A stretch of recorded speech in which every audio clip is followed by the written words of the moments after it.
Hello, everyone, and welcome to this webinar, which is going to cover pornography and the impact of content online.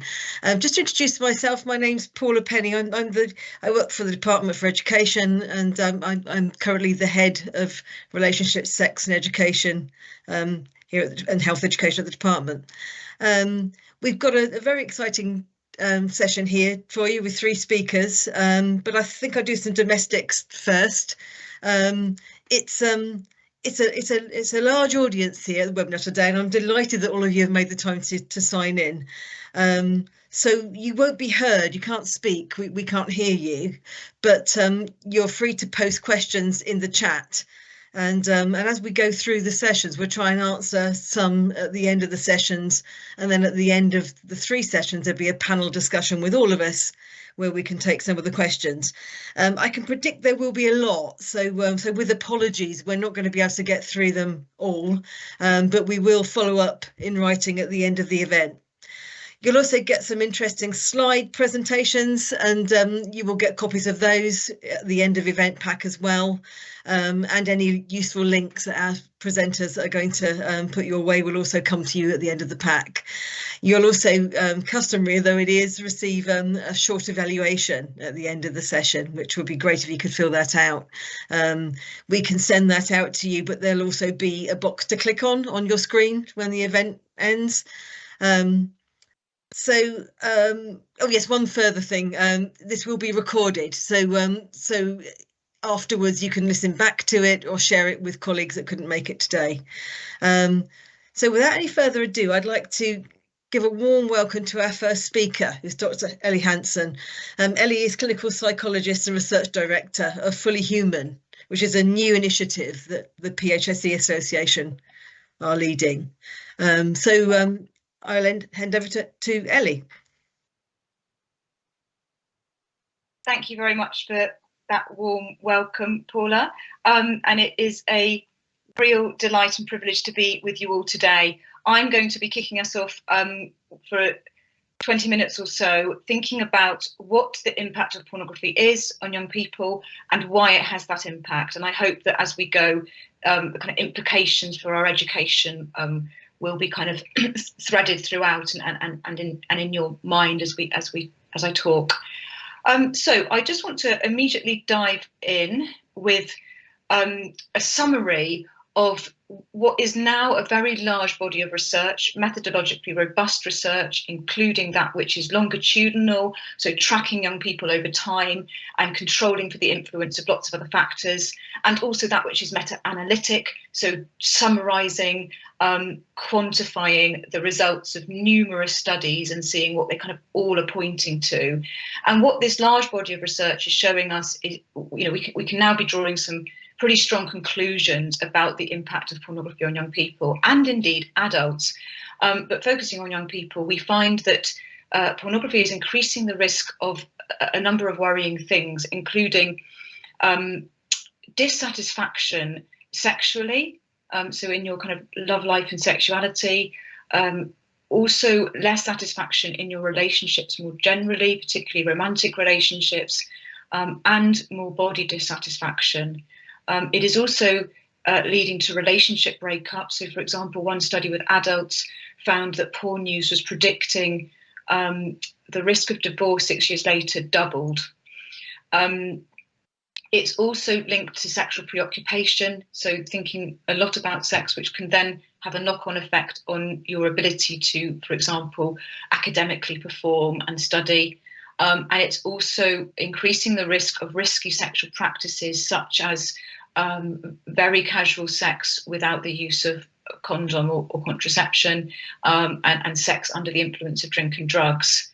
But perhaps even kind of more worrying than those harms is the research showing an increase in sexual coercion and aggression following porn use. So, for example, one study found that adolescent exposure to violent porn, and we're going to go on to see that a lot of mainstream porn now is violent, that led to a 6 times increased risk of sexual harassment 2 years later. So these are not small impacts. It is also associated with wider unethical behaviour, such as an increased proclivity to lie in the workplace, and also an increased proclivity to be a passive bystander. So you see something that's untoward happening, and you're less likely to intervene and interrupt that. And underpinning all of this is its contribution to attitudes that are supportive or minimising of sexual coercion and violence, and tangling up with that sexism and objectification. And also worryingly, and less talked about, is that it increases the risk of sexual victimisation as well. So it increases the risk that you will experience abuse or harassment. So why is it having these effects? And I want to start with looking, first of all, at what are we talking about when we talk about pornography. Let's have a think about the nature of mainstream online porn. What is the viewer experience? Go on to any mainstream porn site and you are bombarded. You're bombarded with a video after video. As Margaret MacDonald states, the overall effect of the homepage layout is not the impression of any individual video or scene, but rather the endless variety and availability of them flowing inexhaustibly down the screen. This is a very disorientating experience, and I would argue that is intentional, that it makes it very difficult to think and apply your intentionality, your agency, your rationality.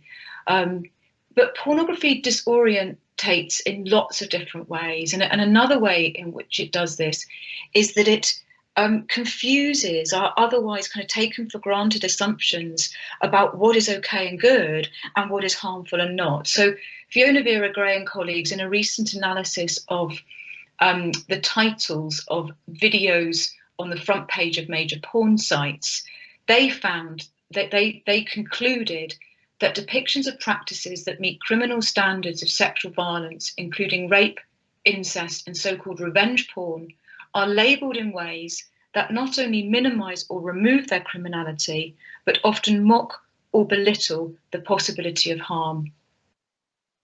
And so this is really concerning. And unfortunately, there's a lot of violence on porn for it to be minimising.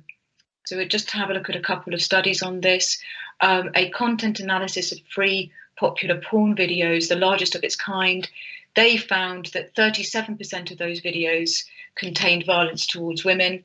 And within that 37%, women's responses to that violence was typically positive or neutral. So again, it's that kind of confusing of what we think we know.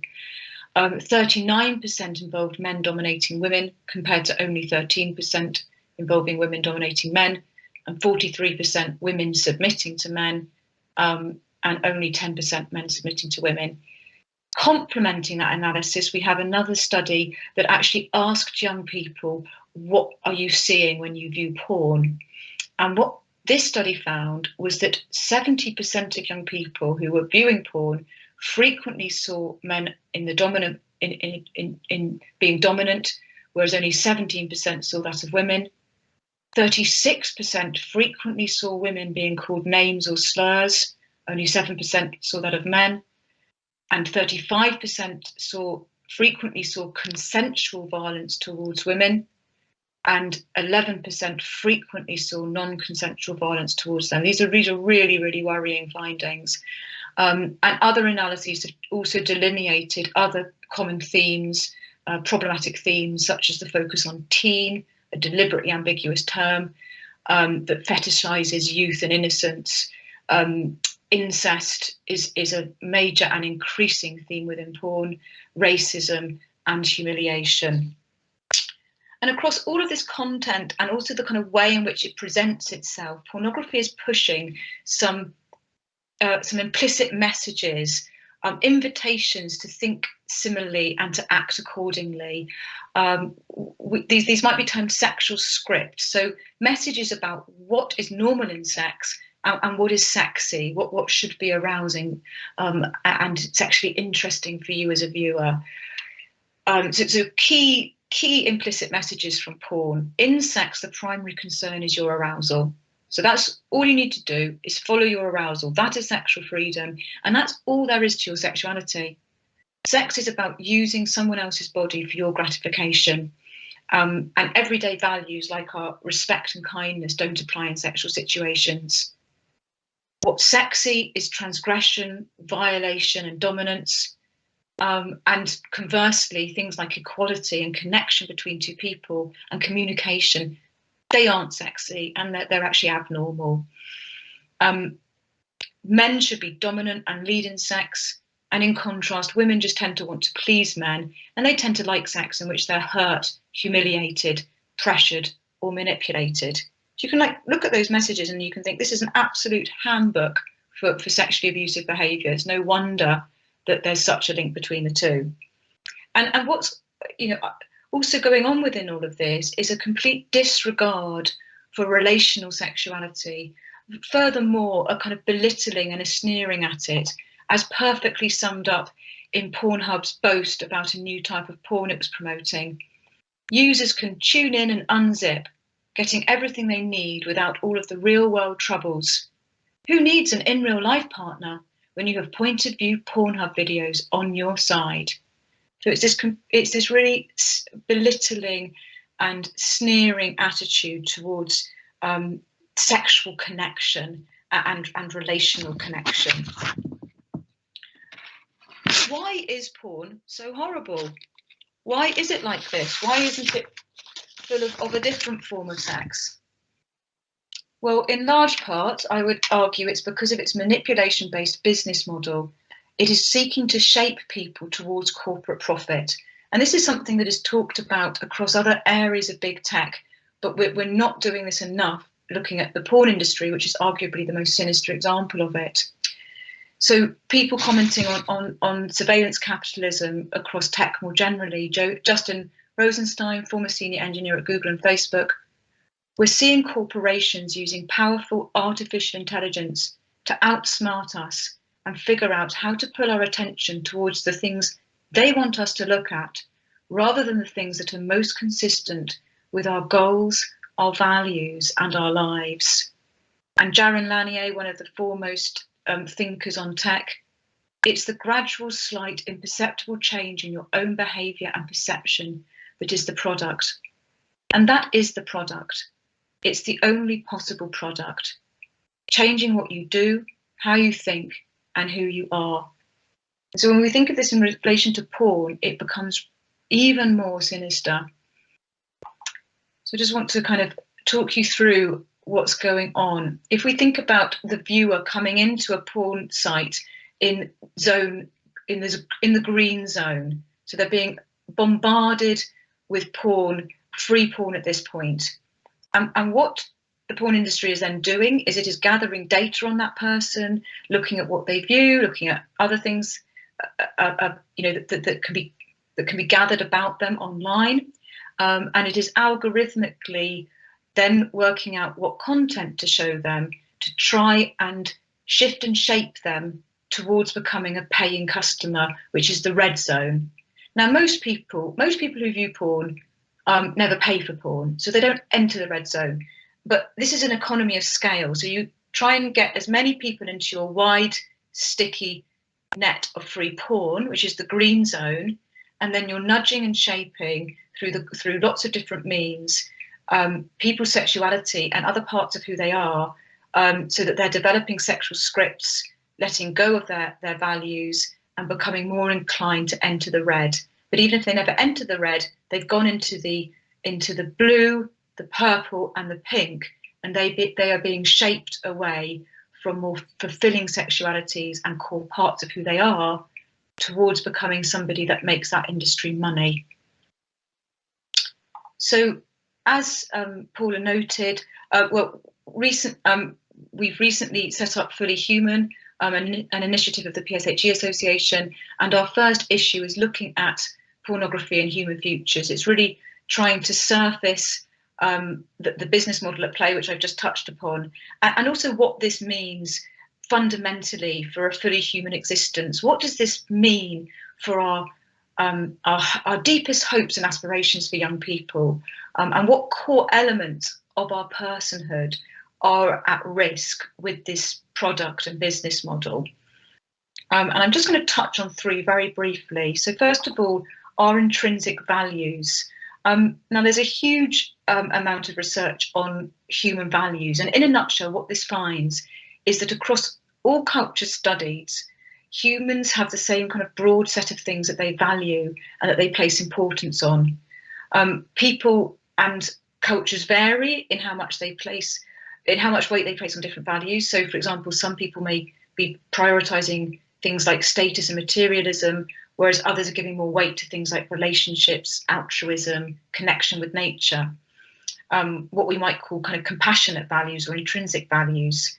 And what this research crucially finds is that if selfish values are being sold to us, or we're told that that's what other people think are important, which is fundamentally what the porn industry is doing, then that moves us towards those selfish values at the expense of more intrinsic, compassionate ones. So we're less likely to hold those as core and to act in line with them. Furthermore, it is also encouraging and promoting objectification, as I mentioned earlier. And what research finds is that when people are objectified, so they're seen as less than human, as kind of objects to be instrumentalized, then they're seen as having less of a mind, being less competent, less sensitive to pain, and less deserving of moral treatment. Now, again, just looking at that list through the eyes of abuse, really worrying. It's a recipe for abusive behaviour, for treating people in an abusive way. When we start to look at other people like that, people are treated as a means to an end, and ill treatment towards them is legitimised. So moving on to a next spotlight, sexual relating. And what we find here is that sexual experiences between two people can be broadly kind of charted on a spectrum between those at one end, which are characterised as really a conversation between two people in their bodies. And this conversation is characterised by kind of chemistry and connection and appreciation of each other, and authenticity, two people being themselves together and in flow. So people commenting on that, you are able to be yourself, you want to be real with that person. Somebody talking about it, it was more of two people coming together to be as close as two people can be. And I guess I kind of let go of my masculinity in a way.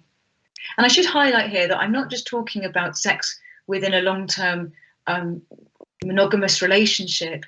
This type of sex can be had even between two people who have just recently met. It is fundamentally, it's about connection and chemistry and that appreciation of each other and conversation between each other. And at the other end is the form of sex that is very instrumental and performative. So it kind of reverts down to let's use each other's bodies in tandem. I'll use your body while you use mine, and we'll tick the consent box. And it be very performative, so acting out gendered roles, playing a game. And within all of that, there's a sense of being a viewer and a judge. I'm looking at how you are performing and I'm thinking about my performance. And in all of that, there's a kind of a dance around avoiding shame.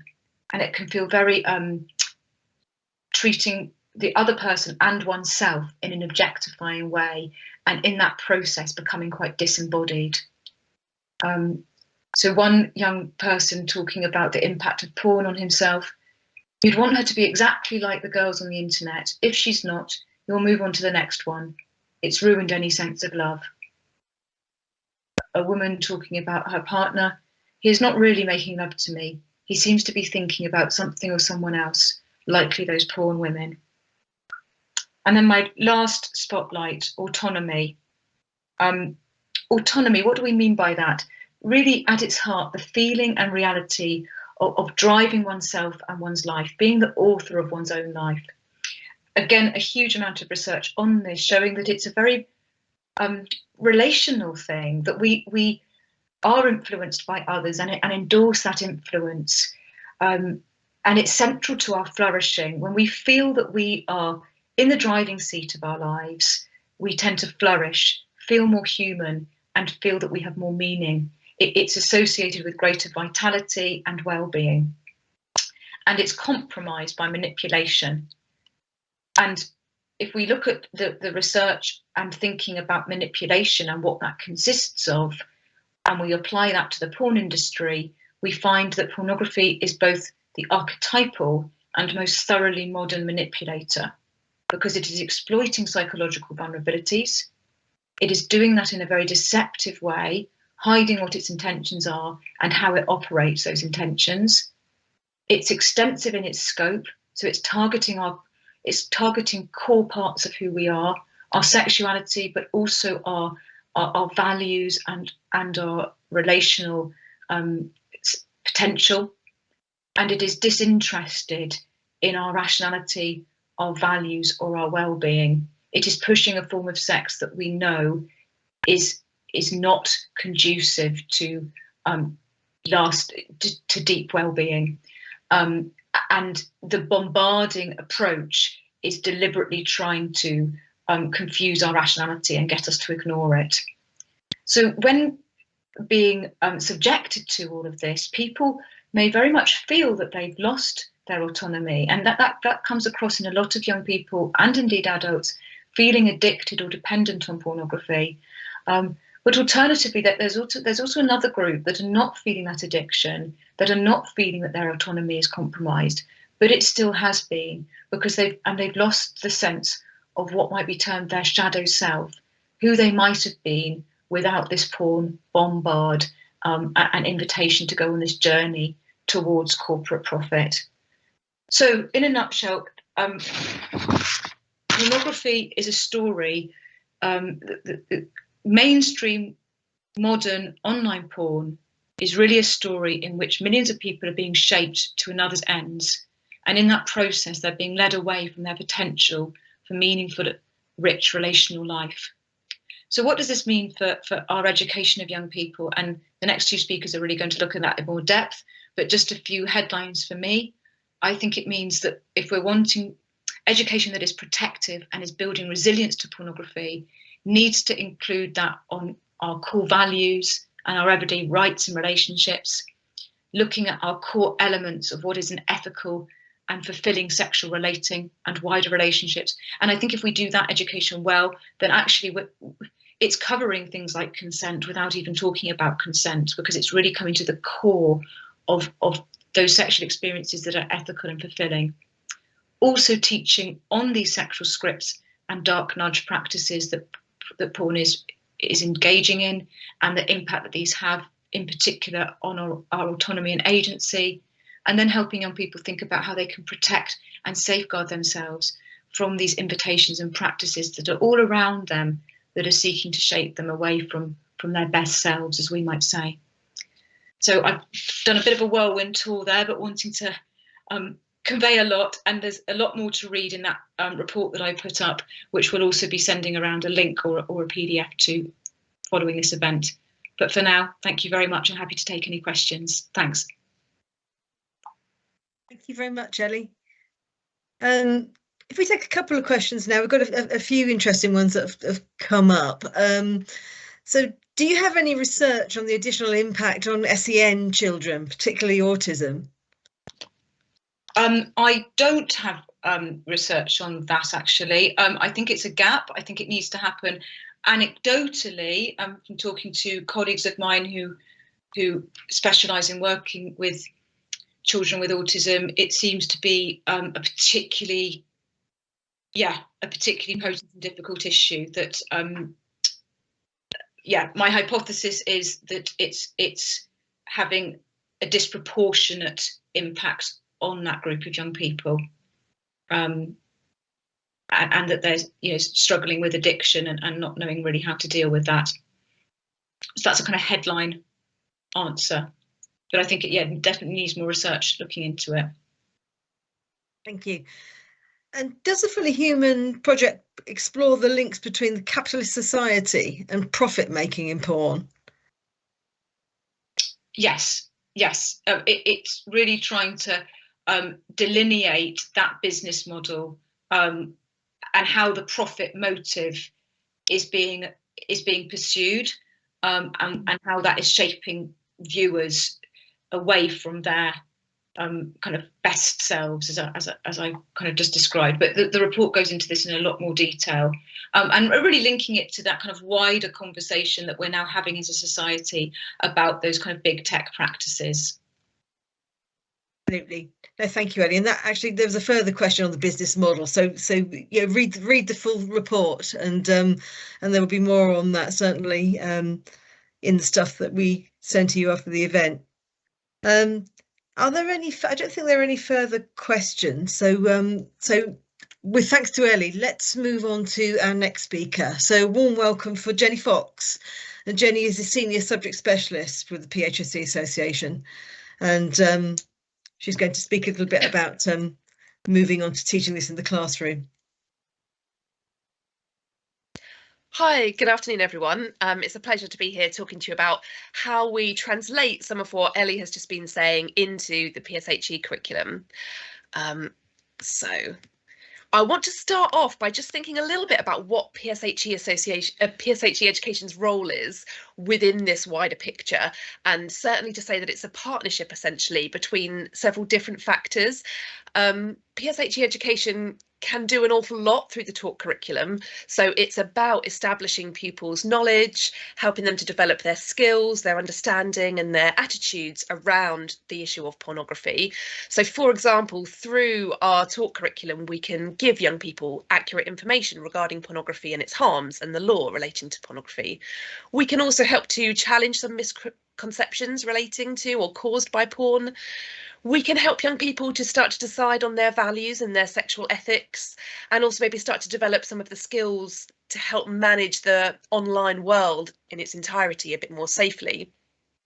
But this is also most definitely a partnership with the whole school. So it's also situated within the whole school ethos, where we want to be embedding a wider understanding about respect for others, and also where the whole school might have pastoral or safeguarding staff who are able to respond to particular incidents and particular concerns for individual young people, and perhaps provide some emotional guidance and support for them too. And it also has to be delivered in partnership with parents. So I'm sure lots of you have been working quite closely with your parents in the last couple of years as you've been developing your relationships and sex and health education policies and curriculum, and helping them to understand some of the topics that we're covering in this curriculum and why, and what they can do at home to support that. So whether there are ways that they could help set boundaries and restrictions around, say, for example, phone use at bedtime, or again, understanding some of the issues that young people might have been facing in their online interactions and how to support them with those. So yeah, this idea that we really need a joined up approach, and PSHE can't be the only solution that's sort of fighting against that battle that Ellie's been outlining for us.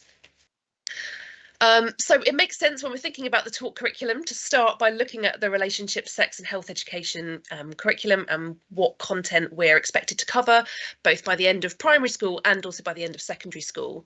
So firstly, thinking about that foundational bedrock of learning that young people need in primary school to help them understand learning about specifically about pornography when they get into secondary school.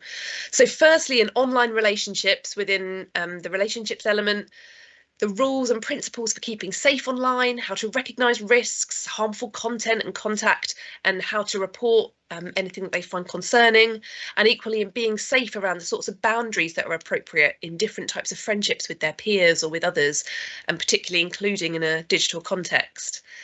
And then also we see in internet safety and harms, by the end of primary school, pupils should know how to consider the effect of their online actions on others, to know how to recognise and display respectful behaviour online, and the importance of keeping personal information private, for example. Important to note here that that learning spans across both the relationships element and the health element of the RSHE curriculum. And then by the end of secondary school, we're looking at much more specific content on these areas. So in secondary school, we might be looking at the impact of viewing harmful content, and that specifically sexually explicit material like pornography presents a distorted picture of sexual behaviours and can damage the way people see themselves. And again, reiterating this in internet safety and harms, helping young people to see the similarities and differences between the online and physical world, and porn is one where we can definitely see there are some very significant differences, and then how to identify harmful behaviours online and how to report those and find support if they've been affected. So a broad range of things there that we can cover that are going to help young people to understand better the impact that pornography is having on their relationships, on their understanding of themselves, on the understanding of each other, and how to keep themselves safe from this. So I wanted to talk a little bit about how we build this into a spiral curriculum throughout our PSHE programmes, right from Key Stage 1 and building up through to Key Stage 2, 3 and 4. We have this content that's outlined by the relationship, sex and health education content, and then we want to think about, so how do we break that down for by key stage, and how do we break that down by year group? So I'm just presenting a range of learning opportunities here. These have been drawn from our programme of study at the PSHE Association, which help to indicate all of the things that young people might be learning that are supportive of their understanding about pornography. So here is again, some of the foundational content they might be looking at in Key Stage 1. So things like recognising that some things are private and the importance of respecting privacy, understanding that certain parts of the body are private, how to treat themselves and others with respect, that bodies and feelings can be hurt by words and actions, and that people can say hurtful things online. And then we're building on that again with further learning opportunities at Key Stage 2, so revisiting some of these ideas about privacy and personal boundaries and what feels appropriate in friendships and in wider relationships. Recognising things that might be appropriate to share on social media and some of the rules about distributing images. Recognising and managing peer influence and the strategies that are needed to manage those situations. The desire for peer approval in friendships and how that can maybe affect our behaviours online. All of these things are starting to build young people's foundational learning that's going to be supportive towards us approaching pornography when we get to secondary school. So again, here I'm just highlighting some learning opportunities from Key Stage 3. Again, it's worth noting that some of these vary from across the 3 core themes in our programme of study. So some taken from health and well-being, like the impact that media and social media can have on how people think about themselves and express themselves. Some are taken from relationships, so about the portrayal of sex in the media and social media and how that can affect people's expectations of relationships. And some are also taken from living in the wider world. So again, here thinking about establishing personal values and clear boundaries around aspects of their life that they want to remain private. And once again, with the green boxes now appearing on your screen, we're thinking about how we might develop this even further in Key Stage 4. So again, perhaps thinking about legal and ethical responsibilities that people have in relation to their online aspects of relationships, and how the media portray idealised and artificial body shapes and how this influences our own body satisfaction and body image, and how to think critically about this. So I recognise that was very small, so I just wanted to zoom in on a couple of those examples to show how this layers gradually, and that we're not just teaching pornography as a standalone topic, perhaps at Key Stage 4 at the sort of towards the end of Year 11. It's actually something that's woven right throughout from Year 1 up to Year 11. So just a reminder here. A reminder here that these are the learning opportunities from our programme of study. So about how to treat themselves and others with respect is that foundational learning, and then building on that, this idea that personal behaviour can affect other people, and about how and why some people might behave differently online and the strategies for recognising these risks.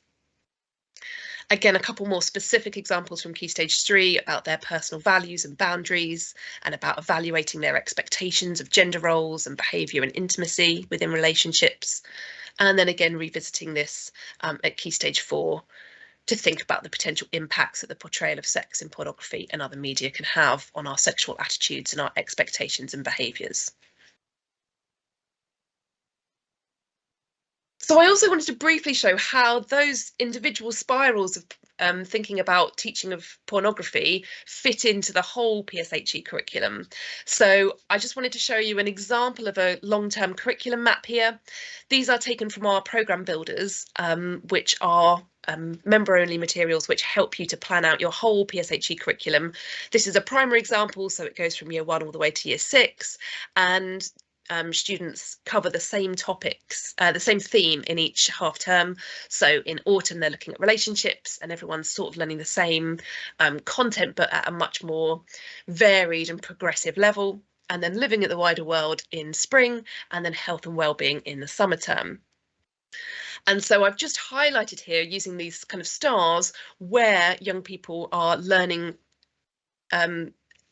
topics that are going to be relevant to their understanding of pornography. I'll just zoom in on those again so that you can actually see what I'm highlighting. So in year 1, recognising privacy and staying safe and asking for permission, how rules and age restrictions can help us, and how to keep safe online.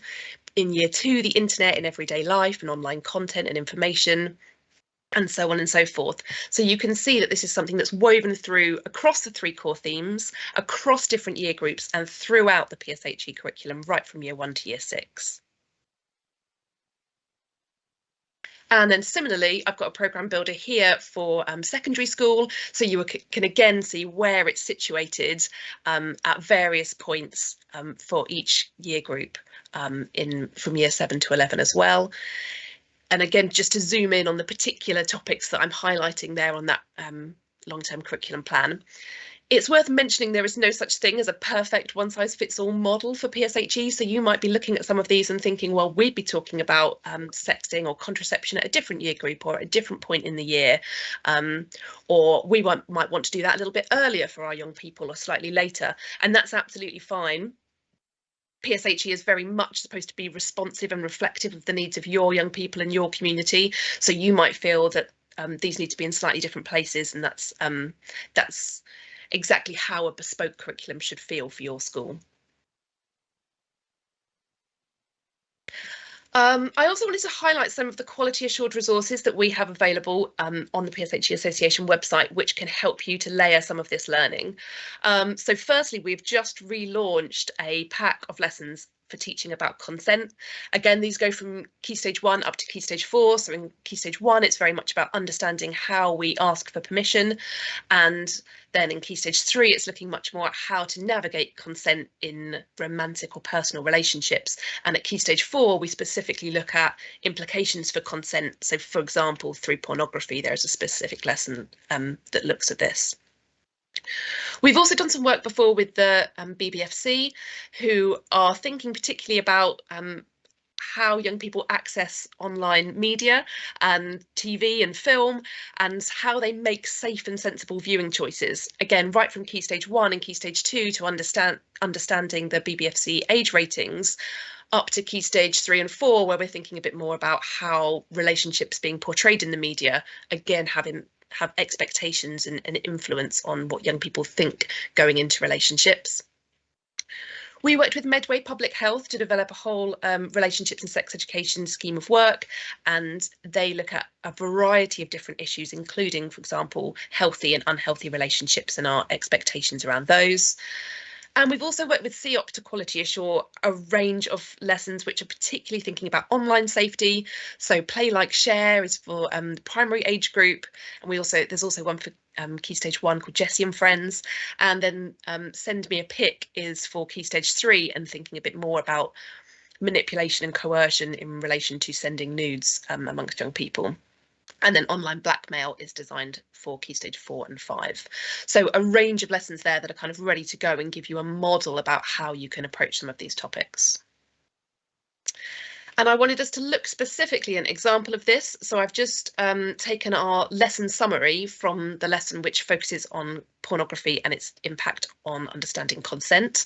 And I just wanted to talk you through some of the choices that we'd made around planning and designing this lesson, which hopefully will give you some thoughts about your own planning process. So firstly, to say that all of our PSHE lessons start with a conversation about ground rules. So thinking about what ground rules do we have for our discussion, which are the most important today, and what are we going to do if some of our ground rules aren't followed, or if people are finding it difficult to follow our ground rules of respect and not making assumptions and not using personal stories, for example. We always encourage the use of anonymous questions. I'm going to come back to talk about questions in a few moments' time, but this is especially important for a topic where some students may be really afraid to ask questions and may be very nervous about what the rest of the class their peers are going to think about what they're saying. So giving pupils that opportunity to ask anonymous questions is really important in a lesson like this. And of course, using a baseline assessment to find out at the beginning of the lesson what students already know about pornography, what their assumptions are, whether they have any misconceptions and where their gaps in knowledge might be, so that you can address that through your teaching.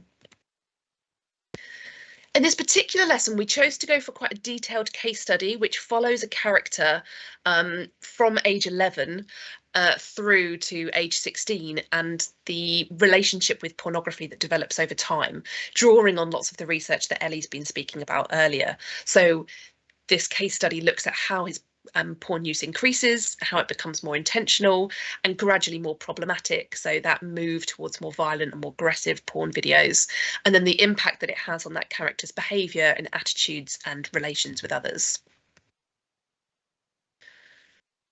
We also want to provide students with facts, so they deserve to know about this research base into the harms of porn and to challenge some of those misconceptions that perhaps, there's no harm in watching it, it's not a problem, everybody does it. Actually, it's really important that we use our lesson time to bring to young people's awareness some of the consequences or impacts of viewing porn. And so in this case, we're applying those harms to the case study that they've just explored. We also briefly touch in this lesson on youth-produced sexual imagery, so thinking particularly about how pornography can increase pressure to produce and share sexual imagery amongst young people. These scenarios are quite short, they are realistic, but not aimed to be scary sort of worst case scenarios, and they're non-gender specific so that they feel very applicable and approachable for all young people in the classroom. And we also want to make sure that in a lesson like this, as with any PSHE lesson, but particularly perhaps for our more complex topics, that we are signposting support. So in this lesson in particular, there's an activity where students are encouraged to take a non-judgmental approach, reflecting on how this character might reduce their porn viewing and where they can go to seek further guidance and help. I wanted to very briefly touch on some of the tips that we would talk about for teaching challenging topics safely. Some of you may be very familiar with these. So these are our best practice principles that we would use in any PSHE lesson, but we want to make sure that for more challenging topics, our whole staff team are really aware of these. So hopefully you've seen lots of these demonstrated through the lesson summary that I've just been talking us through, but that we're establishing a safe teaching and learning environment. So we're distancing the learning through using characters and case studies. We're establishing those ground rules early on. We're ensuring inclusivity by making perhaps a non-gendered approach through some of those scenarios and activities.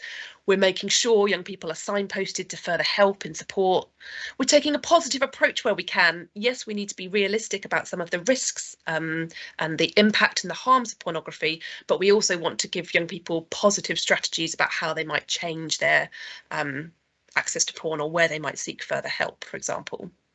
And then I wanted to particularly focus on our responses to questions and what we might, how we might respond to questions in the last few minutes of my session. So I've taken some examples of the types of questions that young people might ask in lessons about pornography. I think responding to tricky questions can be one of the things that as a staff team, our teachers can be really nervous about. So, for example, making those decisions about, do I answer this question in front of the whole class or do I answer it individually on a one-to-one basis, for example?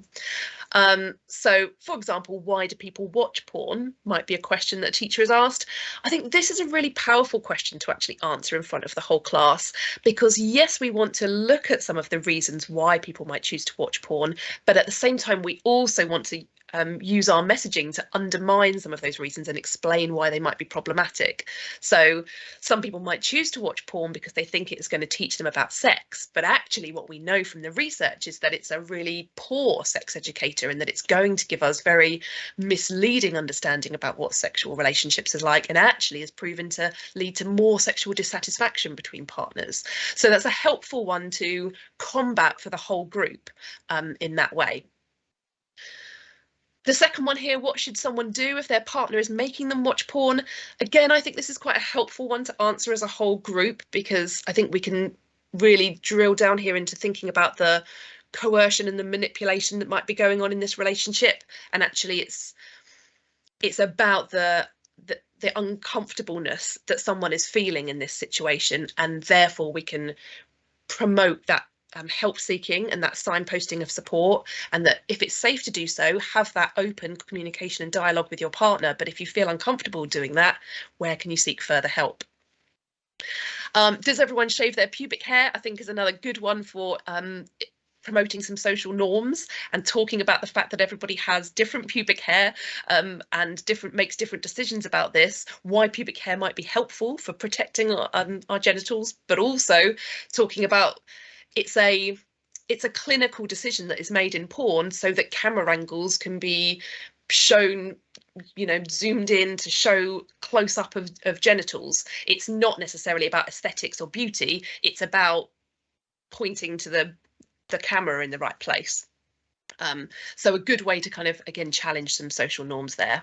And then something like what's a gangbang? Yes, this might be asked to try to embarrass you as a member of staff, but it might also be coming from a genuine place of confusion or having heard a term but not being sure what it means. So this, I think, is one for you to decide whether you want to try and answer this in quite a neutral way to the whole group and say something like it refers to when multiple people have sex at the same time, or whether this is something that's actually has raised a bit of a concern about that individual and you want to have more of a one-to-one conversation with them and find out a bit more about where that question's coming from or what they perceive the term to mean. So just a few quick tips that your response to questions, I think, really dictates the mood of the room. So being honest if you don't know the answer is much better than fumbling your way through an answer. And sometimes you might want to buy time so that you can check your response with the PSHE lead or with another member of senior leadership team, or safeguarding if necessary, if the question that's been asked has raised a concern in that nature. Preempting possible tricky questions and rehearsing responses to them like that, I think, can be a really helpful thing to do with your staff team, particularly if they're lacking confidence in addressing this issue in the classroom. And as mentioned, using anonymous questions. So that can just be as simple as a box in the room somewhere where people post questions, or it can be a much more techie option if you've got those available to you.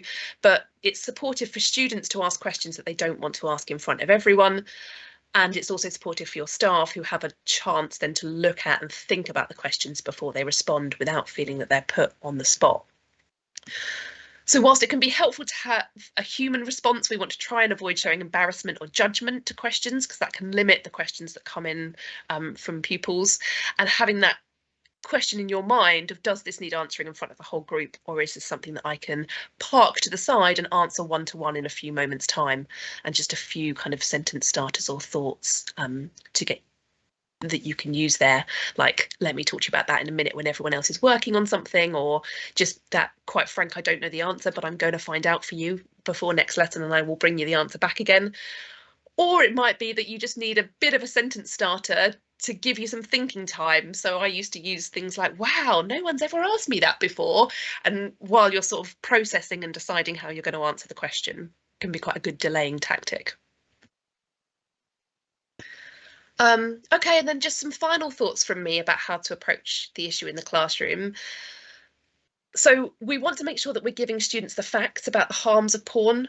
I think it would be irresponsible for us to take an ambivalent or a porn positive approach, as has sometimes been done in the past. I think we, as Ellie says, there is really clear research out there that porn is harmful for young people and for our relationships and for our sexual understanding. We want to try and avoid speaking in a way that normalises or assumes everyone in the room has seen porn, or in particular that all boys have. It can feel very spotlighted, and it can give the impression that you as an adult believe that all of them are watching it, which is not very supportive of those who aren't. But on the flip side, we also want to avoid trying to make it feel shameful. So this is likely to alienate some of the class or make them feel targeted if we're sort of piling on shame or guilt about having seen it or interacted with pornography. Instead, I think we want to be positioning young people essentially as victims of the porn industry and of these tech algorithms. Very often young people don't want to see this stuff, almost all, or more than half of first viewing of pornography is accidental. It's Googling terms that they don't understand, that they've heard their peers saying, or it's clicking on links from untrustworthy websites, or it's being sent something by peers that they weren't expecting. So young people are being bombarded with these messages without necessarily always choosing them. So I think it's important that we keep that in mind when we're teaching them. And so they need support to reflect on how to manage or minimise that their porn use, or just their bombardment of sexualised imagery in the media, and kind of identify who is it that's responsible for protecting them online, and maybe redirecting some of our thoughts towards big tech companies, for example. And as Ellie mentioned, I think that understanding of helping young people identify their own personal values regarding their relationships and their sex and sex and intimacy. What do they want from their relationships, and how might it be that porn undermines that? Okay, so I'm going to pause there. Sorry, I feel like I've waffled on a little bit, but if anyone's got any questions, happy to take those now too. Thank you very much, Jenny. Interesting, you picked up on the confidence thing, because one of the reasons that we picked this topic to focus on today is because it is an area that I think a lot of people don't feel particularly confident about speaking about. And so there's a question about how can we increase teacher confidence and raise the skills and confidence of all school staff to feel comfortable about addressing these issues in a classroom full of young people? Yeah, that's a really great question.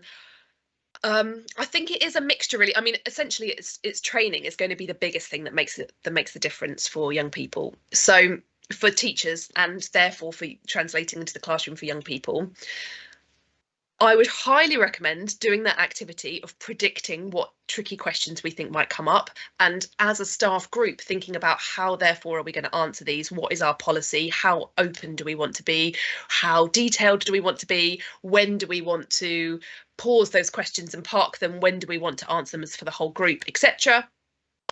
And practicing and rehearsing those as a team, of asking each other those questions, feeling put on the spot for a moment, and coming up with an instant reaction, can help to really build confidence in a teaching group of teachers who feel like, yes, actually I can do this, we've had a go, I'm going to go in and do it. Equally, I think just that creating a safe learning environment that we do in all PSHE lessons, but the more that we do it and the stronger we are around our ground rules and around our distancing and around our understanding of anonymous questions and when they're appropriate and when we want to encourage questions to the whole group, all of that will gradually help teachers feel more confident in, first of all, we've talked about relationships, now we're teaching about online safety, and now we're talking about pornography, and that's just one of the other topics that we're talking about in PSHE, and we're doing it in the same way that we do with everything else, because we've established our ground rules and we've got our distancing in place, and we know that we're doing this in the most safe and effective way possible.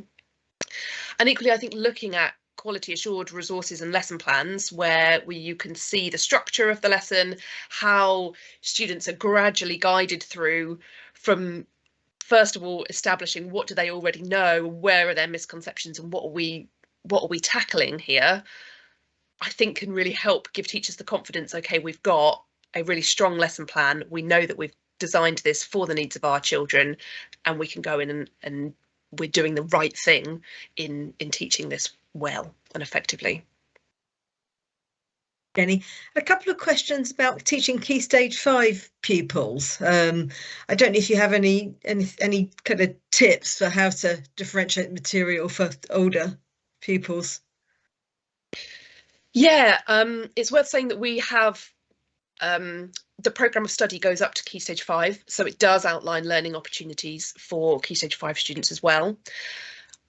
Again, I think baseline is probably the most important thing. Often with our sixth formers or with our Key Stage 5 students, we are getting a whole new cohort of students that we perhaps aren't as familiar with, or that we haven't worked with all the way through Key Stage 3 and 4. So it's really important, especially if they're coming from lots of different schools, to find out what have they already been taught, what do they already know, and again, where are those misconceptions and gaps, and then really tailoring those lessons to responding to the misconceptions and the gaps in knowledge that students have, and sort of skipping over perhaps some of the things that they're more confident with or they've had more opportunity to explore at Key Stage 4.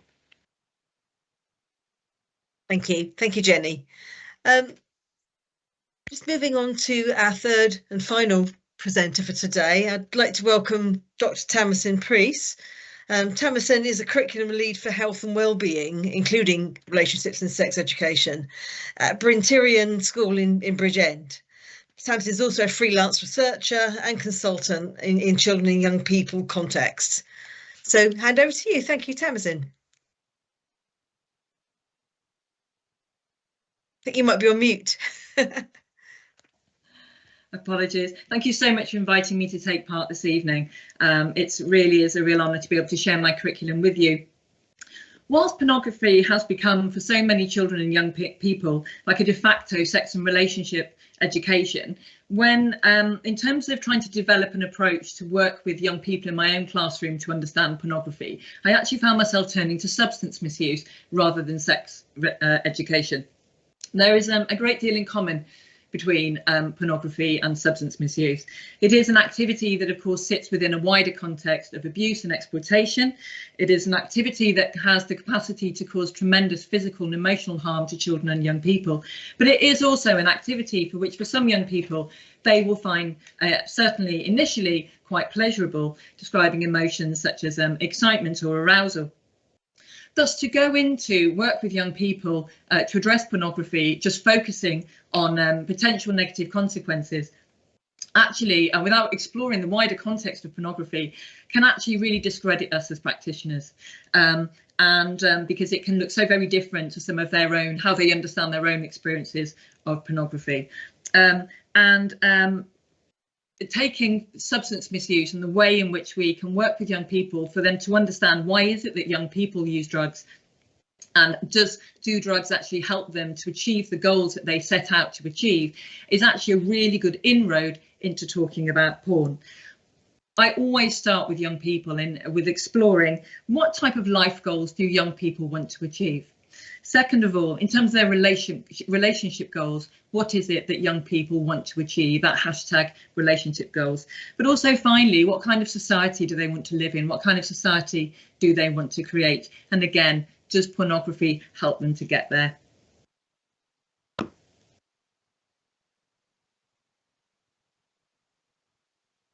Okay, so the foundational principles on which I have developed my own curriculum at Bryn Tyrion. First and foremost, we are there to promote safeguarding. It is simply not legal for children and young people under the age of 18 to be shown pornography. So there cannot be any ambivalence in the classroom about viewing pornography, because we're talking about something that it's simply not legal for young people to do. Furthermore, in relation to the sharing of sexual images, it's again illegal for young people under the age of 18 to take, request or share sexual images or videos. So in terms of our discourse with young people, we need to be absolutely unequivocal.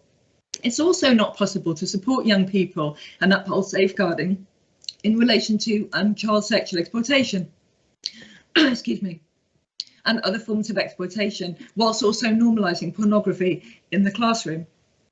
It's also not possible to support children and young people to create the society that they want to do, in which all individuals are treated equally, equitably, but also normalising a practice in which people's bodies, particularly those of women and children, can be bought and sold. But also, overwhelmingly, in my classroom, it's the belief that children and young people are too good for pornography. It does not deserve their well-being. It doesn't deserve their self-esteem, their curiosity, or their sexuality.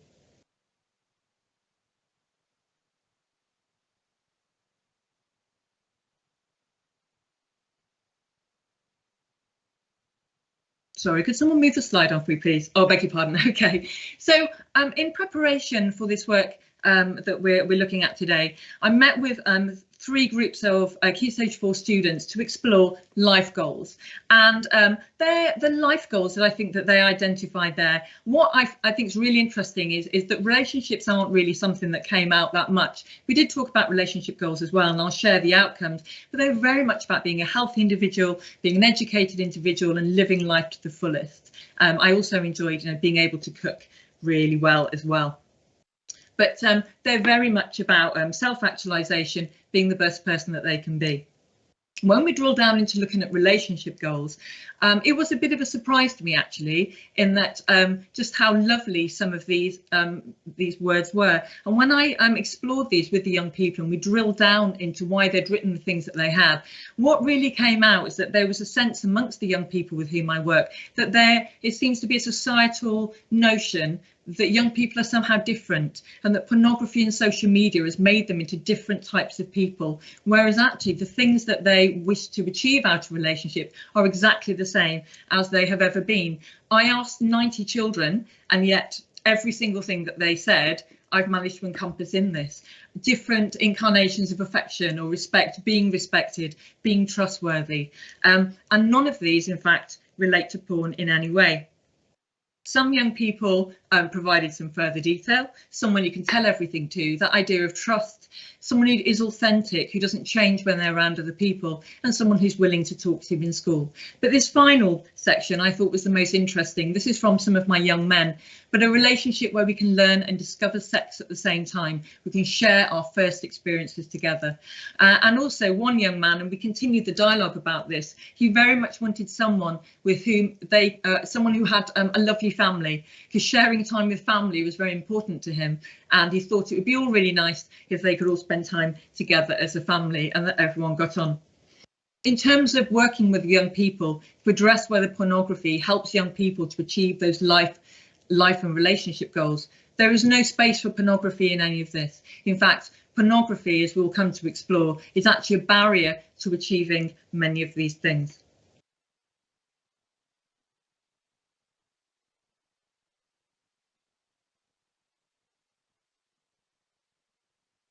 So the curriculum that I've developed within my own school is based on separating pornography away from sex and relationships and exploring it through an anti-exploitation model. I've just pulled out some of the cross-curricular links here and PSHE links. So rather than placing pornography only in sex education, although of course we do refer back to it in sex education, we actually explore in my school pornography through substance misuse, exploring body image, wider concepts of equality, gender stereotypes and racism. The cross-curricular links are there as well.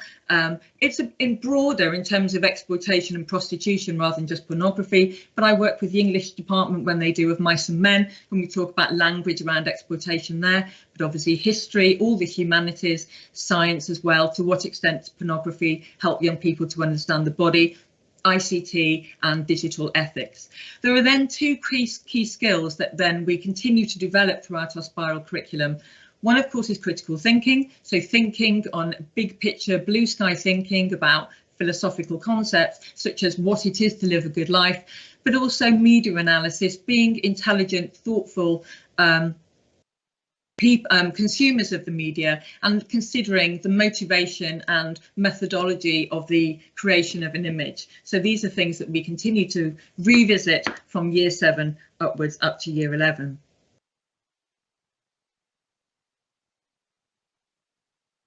So starting off in year 7, and I'm in a very, very privileged position because I teach every single child in my school from year 7 up until year 11. We always start off, of course, by talking about friendship and bullying and introducing the concept of using people, and how in our school and in wider society we don't use people. People are people in their own right, and they have free will and autonomy, and then people are not there for entertainment, they're not there as sport. We always in year 7 as well consider gender stereotypes and the broader history of gender stereotypes, which of course problematizes female sexuality and has this notion of a perfect female who is well behaved and not sexual. We consider body image. It's actually what I'm doing with my year 7s at the moment, and the pressure on males and females to behave in a certain way and to present in a certain way. When we then move on to relationships and sex education, we revisit puberty, the changes to the male and female body, but really looking at correct information, particularly around pubic hair and so on. We talk also about attraction and appropriate ways for people to behave. And we also talk about the law with regard to sexting. In my school, we don't talk of course, we do talk about the legalities of sending messages, but the emphasis is always on not requesting images. And that's a really useful way in to start introducing the concept of power dynamics, and that if we ask people for sexual images, we actually don't give them an out. It's incredibly difficult to say no to people that we like and trust or admire, or feel that we owe something to. Then into year 8, this is when we really start looking at the concepts of exploitation. So this is delivered through the substance misuse, as I referred to earlier, and we start talking about the cultivation of drugs like cannabis, how it, the case studies of Vietnamese boys, very young children cultivating cannabis, how they're trafficked, and how then cannabis and other drugs are distributed via county lines. We also introduce children at this point to the role of dopamine and addiction. So they have a very basic understanding about addiction when they're in year 8. And then when it comes to relationships and sex education, we kind of press pause in year 8, and that's when we mostly focus on child sexual exploitation rather than any other sexual behaviour. Then when we move into year 9, this is when most of our work goes on. This is actually my favourite scheme of work. We always start the year by talking about exploitation. So we make sure that we have pornography seen within the wider sex industry, seen within the wider context of exploitation. That work is covered before we then go into look at our relationship and sex education in year 9. So we revisit the idea of using people. I actually used the John Ronson story of Justine Sacco, a woman who wrote a tweet that went viral, and we look at how the different tech companies used her and made money out of her, but also how different groups of people in society used her. So whilst there was nothing criminal that happened in that case, apart from, you know, the horrific, the abuse, the death threats, the rape threats, we look at the idea of using people. And then that leads into criminal exploitation. And we look at a whole cross section of different types of exploitation, such as modern day slavery, sweatshops, forced labour, domestic servitude, ending up in talking about sexual exploitation. We also look again at addiction and substance misuse. So we've got this idea, all the foundations, the key knowledge there ready for when we talk about how pornography can become an addictive behaviour. And then in year 9, when we do our relationships and sex education, we are then getting on with our relationship and sex education, but we're constantly referring back to pornography and how pornography undermines the information that we're exploring. Then when we get into year 10, so in relationship and sex education, this is when we particularly focus on the sex education element of it. I pick up on all the issues that we've talked about in relation to the sex industry, but we focus on race, and we talk about, now that they're that year older and more mature and that foundational knowledge is there in relation to pornography, we consider pornography as a really racist construct, and we look at the history of the exploitation of black women's bodies and how these things perpetuated in rap music and so on. But we also look at categorization within porn and how incredibly racist it is, and how it's counterintuitive because the society that we'd like to create. And then within sex education, we really focus on healthy, respectful sexual relationships contrasted with representations of sexual activity in porn. So this constant referring back. Year 10, year 11, beg your pardon, we in sex education, we talk about pregnancy choices, and then we revise county lines, but the focus, which is very relevant to the porn industry, is on the focus on demand and supply. So actually, if we want to live in a society in which people are treated equally and respectfully, then we have to take away the demand, which means not using drugs, but also it means not being a consumer of porn, and recognising that as long as people are watching pornography, the porn industry will continue to make it. So our classroom culture is incredibly relaxed and open. I have used anonymous questions, but actually I hope it's a space where young people can just ask questions in front of the group, and they certainly do that. But I have also worked with them from the age of 11 up till the age of 16. And also I'm someone that young people, you know, we come and discuss things at break and lunchtime and so on. But I do work very, very closely with parents and carers. It is one of my biggest regrets about the lockdowns is that there's been that break in that communication. It's not the same via email as it is in person. But I even have parents that I send resources to Quality Assured, just get their perspective, because I know they have a real interest in these things. But also another thing that's really fundamental to the classroom culture is just that we just free exchange of ideas in good faith. There's no judgment, there's no shame. It's just all we're doing is exploring ideas.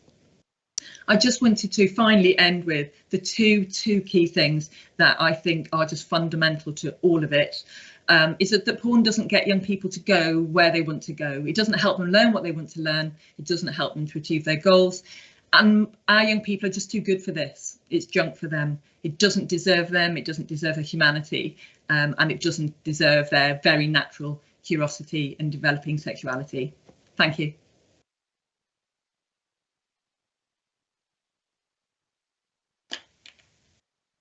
I'm guilty of the muting myself. Thank you so much, Tamsin. Just going to ask you one question that came up and then move to the panel. In fact, we might as well move to the panel now because we can all join in with these questions. So the first one I think was interesting because obviously you took us through your curriculum year by year. And we have a question about how early could we start to deliver some of this content? Because we're knowing now that large numbers of students are accessing porn in year 7 and 8, so at quite a young age. So could be anyone who wants to take that, Ellie or Tamsin or Jenny possibly. Can I dive in to start with? Is Yeah, that okay? yeah, please do. Thanks, Jenny. I mean, I think that question is very much going to be answered by each school individually, and it's very much about you and your pupils and where they are.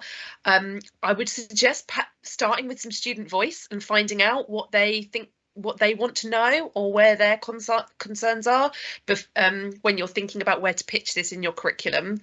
And I think there are two kind of ways in Key Stage 3 in particular when you're thinking about introducing it for, say, year 7 or year 8, which is firstly through thinking more generally about online safety and kind of risks that we might encounter online, or equally thinking about how relationships are portrayed in the media more generally. And then if you pitch your baseline assessment right, so you open those questions up quite broadly to young people at the start of the lesson or before you plan the lesson, getting their responses back and their initial understanding of what risks they encounter online or how they perceive relationships to be portrayed in different forms of media, you're more likely then to find out whether pornography is something that's kind of on their radar and therefore a suitable thing to start responding to. I would say that most 11 to 12-year-olds are encountering it unintentionally, so that's why I'm sort of talking about the online safety aspect a little bit more, that it might be that it's not something they're seeking out, but that they're finding accidentally through being on other unsafe sites or through not recognising harmful content and contacts as effectively as they could be doing. It's worth mentioning that something like the BBFC lessons, which are planned for Key Stage 3, talk quite broadly about relationships in the media and how sex and relationships are portrayed in different TV programmes and films, but there is an option to explore pornography if it feels that that's something relevant to the pupils and that they need it at that time. And I'll pass over to if anyone else has got anything to add. Yeah, no, totally agree. I think that's a lovely idea, just always being kind of responsive to where young people are at in your particular school. I think for me, there's also something about working with, chiming with what Tamsin was just saying about working with parents from the off. And so I would love it for secondary schools to be kind of starting off with some help for parents. I know there's so much asked of schools, but getting those kind of internet safety controls in place at the beginning of year 7. I mean, ideally in primary school as well, because what we're seeing happening is that in year 7 there is this sudden spike in pornography viewing and young people sharing with one another. So if we can try and kind of help to prevent that by skilling up parents who often don't know how to put parental controls in, and just needing a bit of support with that. I'll lead off on that actually, Ellie, because we have a question about parents and that many parents are actually in denial that their children would view this kind of content online and perhaps won't respond positively to any attempts to engage them. Any tips for how to deal with that? Tamsin, do you want to come in? You were just talking about working with parents, weren't you? I have to say it's just not something I've ever encountered. I think as long as, I mean, when I communicate with parents, it's always emphasised that I very much see parents and carers as the primary educators, and I'm very much in a supporting role. Before the lockdown, I had different groups of parents coming in. I specifically targeted some groups because I knew they're from faith communities and so on. And I think as long as you have that conversation before you start doing the work, and it's one that acknowledges the really important roles, and it's not done in a way that's accusatory, and it's very much seen as, you know, how can we work together in partnership? I think you just kind of get off on the right foot to begin with. And as I said, I've actually found there are some parents who have said, you know, can we continue the conversation? So whenever I encounter a new resource, I quite often ask their opinion on it and ask if they'd like to share it within the community, if parents and carers would like to offer an opinion on it. And I think because we've always just kind of gone in that route, I haven't really.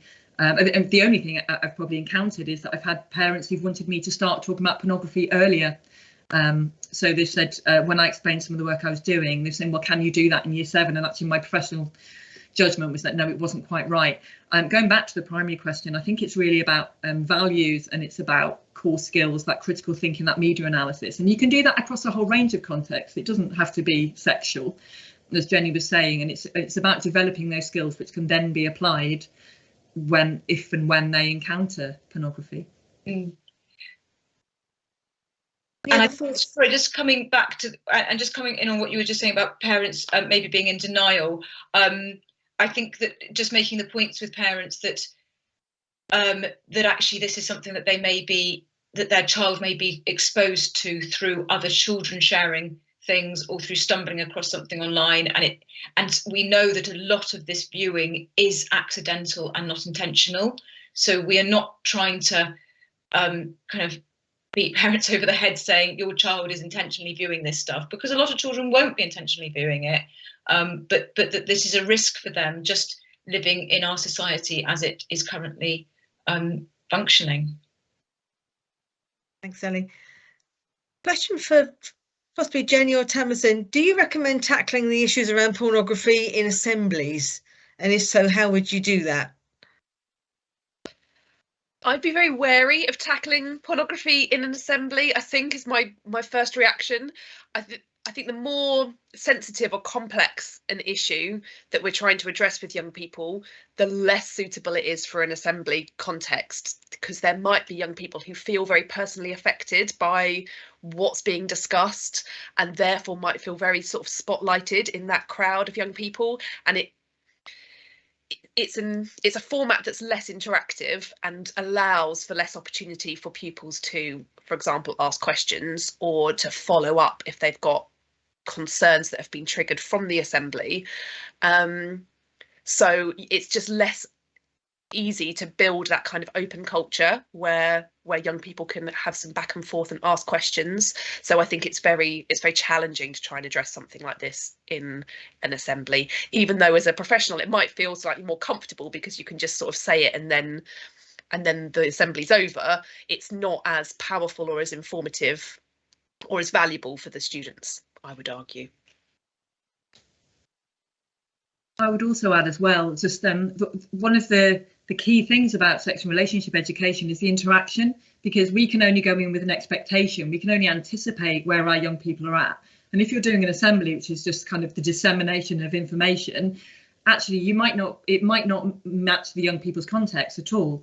And then actually as I said earlier, you lose credibility if you fail to meet young people where they are. Well, you actually lose credibility as a practitioner, which has implications for safeguarding. If they don't think you know what you're talking about, they're not going to come to you. So if you represent pornography from a certain perspective in assembly, thinking that meets your young people's needs and it doesn't, then actually it's counterproductive rather than facilitating a really respectful dialogue. Or at least in a classroom, you can kind of move with the young people and adjust the discourse according to what the young people's needs are. And you simply can't do that in assembly. Thank you. A really interesting one for you, Ellie. We talked about, you can't present this as positive, but have there been any surveys that indicate any benefits for young people watching porn? I mean, I think it depends on how you define benefit or even research, because certainly there have been surveys where young people and indeed adults. There's quite a lot of research where people are saying, yes, I like this, but I suppose I would just there's question marks about that methodology. I think Tamazin's analogy with substance misuse is a really good one, and we can look at any industry that is pushing harmful content. We can look at the tobacco industry, the alcohol industry, the junk food industry, and you're obviously going to get a lot of people saying, yes, I like this product, but that's different from actual clear evidence of benefit, which I'm not coming across. No, and so I think just this point that people sometimes are feeling that it is helping them explore their sexuality, and indeed maybe feel that it has. I guess I would argue that it may be undercutting other parts of them at the same time, and that there are other ways that they can explore their sexuality without taking those risks. Thank you. And again, one for you, Ellie. Has there been any research on the relationship between porn and child sexual abuse? I mean, the main research is the research that I was cited about the impact on peer-to-peer sexual harassment, which I would define as a form of sexual abuse. So yes, we've got very clear links on that. Then obviously there's the question mark about mainstream online porn and whether it links to people starting to view child sexual abuse images, and from there on into kind of contact offending. So we're talking there about adults to children. There are some big gaps in that research, but again, anecdotally, and some research is suggesting that yes, there is a route. And certainly Lucy Faithfull Foundation, for example, a charity that works with people who are worried about their sexual thoughts about children, is reporting a major link, and that would make complete sense when we look at the porn ecosystem, and just those meta messages I had. They're very conducive to all forms of sexual abuse, and there is very much a pushing of the kind of sexualization of youth and innocence, and this use of the word teen, which is often very young actors in inverted commas. It's not clear what age they are. Certainly a lot of girls on porn sites are looking younger than 18. So I'd argue it's encouraging a sexual interest in children. And then some viewers are going from that into, there's a kind of nexus of rather dodgy sites that all link up to each other. And so they're going on a kind of dark journey from there in. That's certainly what a lot of people who are viewing child sexual abuse images are saying was their route to those images. It was from mainstream porn sites and becoming addicted and seeking harder and harder content in inverted commas. Thank you. A technical question next, really, for Jenny, about capturing pupils' learning, and in particular, thinking ahead to when this is inspected. Are there any tips for that? I mean, a series of statements that pupils agree or disagree with, or a reflective piece of individual writing, it's quite difficult perhaps to see how that would fit with this subject. I don't know if PSHE says we've got any tips for capturing pupils' learning. Yeah, I mean, we, in general, in PSHE, for all topics, we recommend an ipsative model of assessment. So what that means in very simple terms is that you do a baseline assessment at the beginning of a lesson or before you start teaching a topic to find out what pupils already think or believe and know about a topic.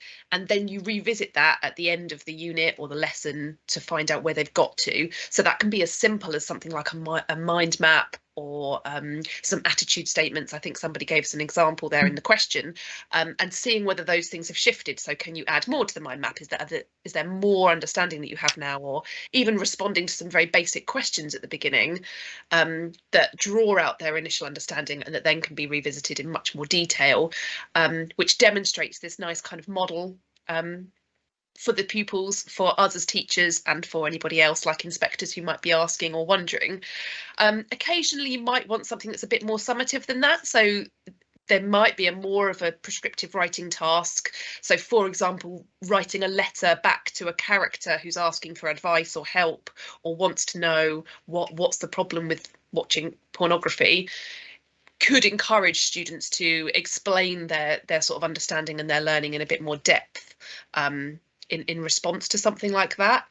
So they're the sort of general models that we'd recommend. We do have assessment guides on our website which kind of talk through that model in a bit more detail, but that's the sort of approach I'd be recommending.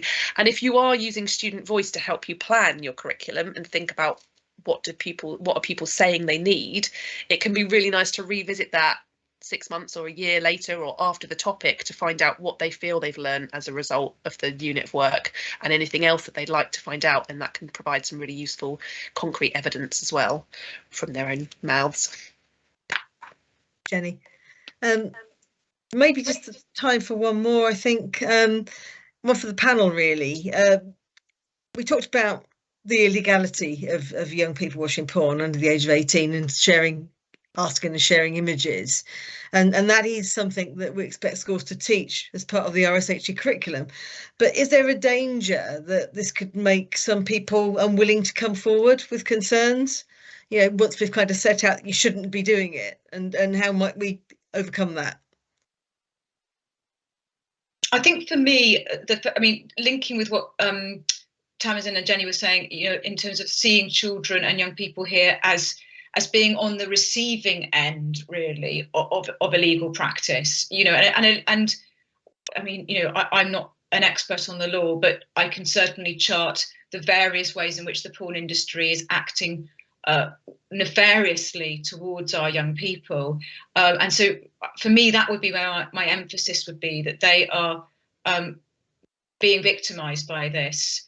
And so our problem is with the industry and how it's operating, and that it requires more regulation, and that we're wanting to build resilience in young people being on the receiving end of those manipulative attempts.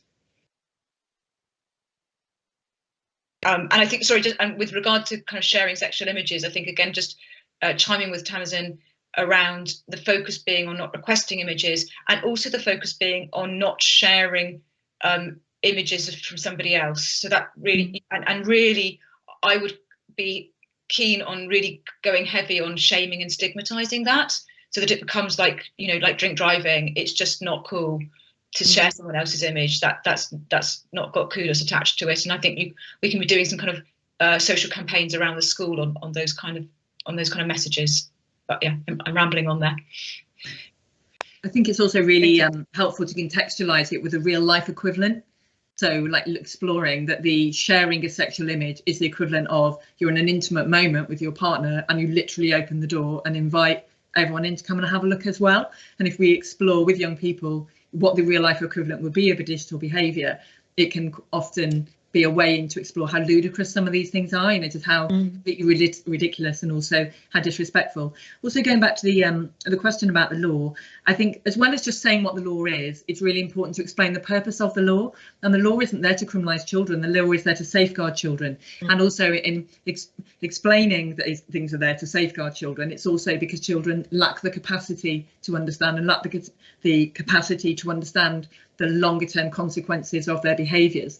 And so there shouldn't be any shame in seeking support or advice or guidance, because they are literally enacting the behaviours that you explored in the classroom. So if you have a culture in which you talk about the brain, the brain learning, that the brain's on a journey and the individual's on a journey and we're learning from experience, and you normalise those conversations and you're not shaming them and you're not calling decisions stupid, then it shouldn't ever be a barrier to young people then coming and having a conversation if they have been caught up in this. Thank you very much. The 90 minutes has flown. It really has. And I want to thank our three speakers today for really stimulating and interesting presentations and practical, theoretical. It covered the lot, really. So thank you so much. And thank you to all of you listening in for giving your time and signing into this session today. And And as I say, we will follow up with some further information after the event, and please leave a review on the sheet at the end. But thank you, everybody, and hope you have a lovely evening. Many thanks.